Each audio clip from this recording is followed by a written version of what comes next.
Stay tuned for your weekly news review on STVS. Welcome to your news review in English. I'm your presenter, Dakota Simpson.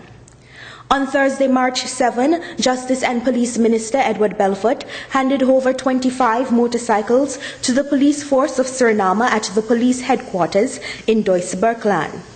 The ministry made this investment in order to ensure that safety measures in traffic are improved. Statistics show that there are fewer traffic fatalities for this period of the year compared with the previous year. With the new motorcycles, the police will be able to act more visibly in traffic, so the number of road accidents can be minimized. Most of the motorcycles will be deployed in Paramaribo, the remainder to the districts. As it relates to the protection of our wildlife, it is reported that the World Wildlife Fund, WWF Guyanas, again gives financial support for the better management and protection of sea turtles. The money is intended for the strengthening and monitoring of activities.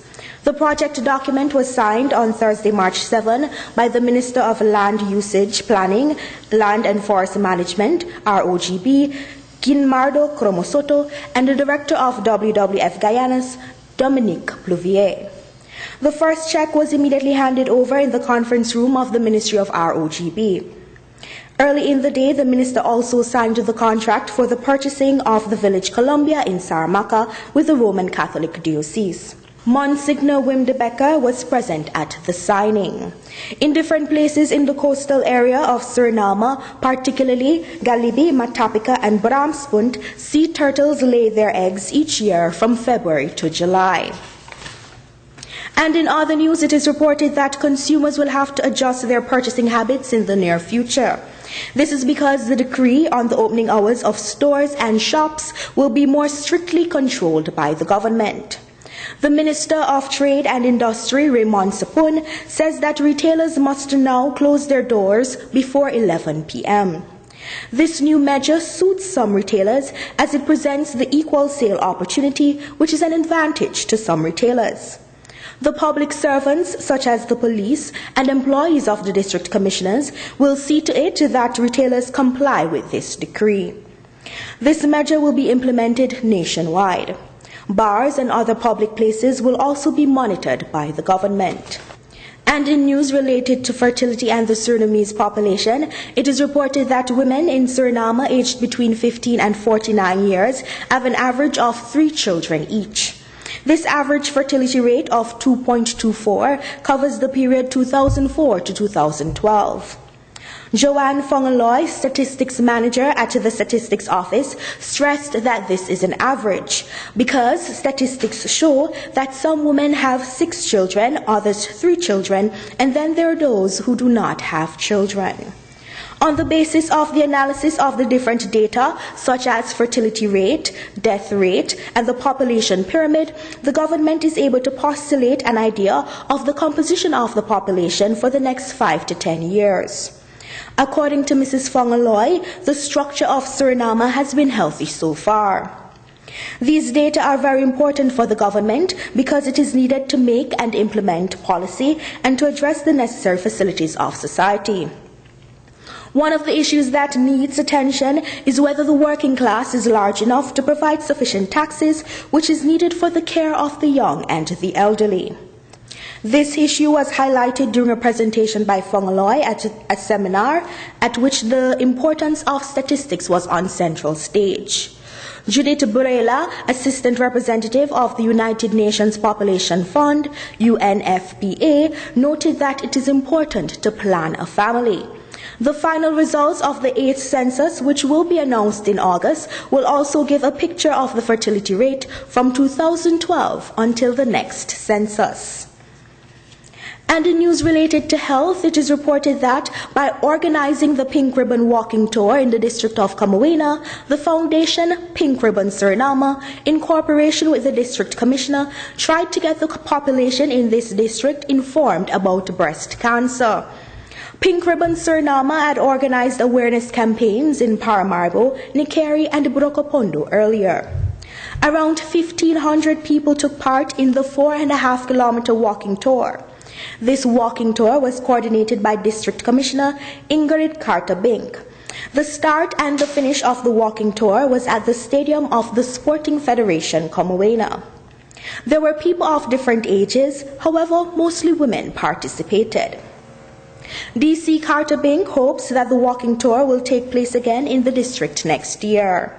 The next Pink Ribbon walking tour will be held in the district of Para.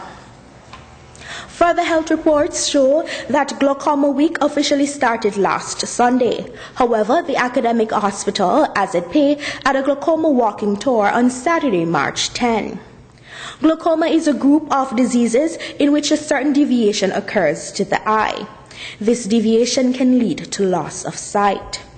Anne-Marie Bueno de Mesquita is the eye doctor at the AZP. The most common form of glaucoma is primary open room glaucoma, and this is most common in people over the age of 35 years. If this form appears in your immediate family, then you too are at risk of getting glaucoma. According to Dr. Bueno de Mesquita, this eye disease is very common and is most prevalent in the black race.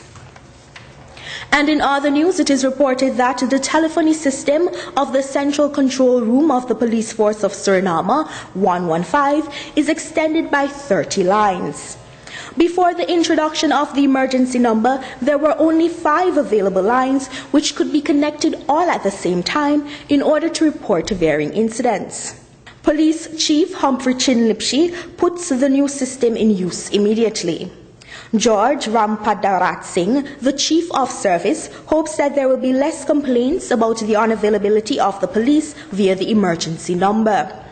For emergencies, there is a response time. This means that there should be a response within 10 minutes of the reported incident and 20 minutes before the emergency team sets out. Now that the system is extended, the head of the Central Control Station, Himant Kumar Sarjo, is looking forward to expanding the room and the number of police officers at the department. 17 police officers are now put to work at the division. There is need for 24 more. Police Chief Humphrey Chinlipshi says that 100,000 SRDs was invested in this new system. He also advises that they are working on another system that will be implemented at the primary location at the police headquarters. That of the current emergency room will serve as a backup.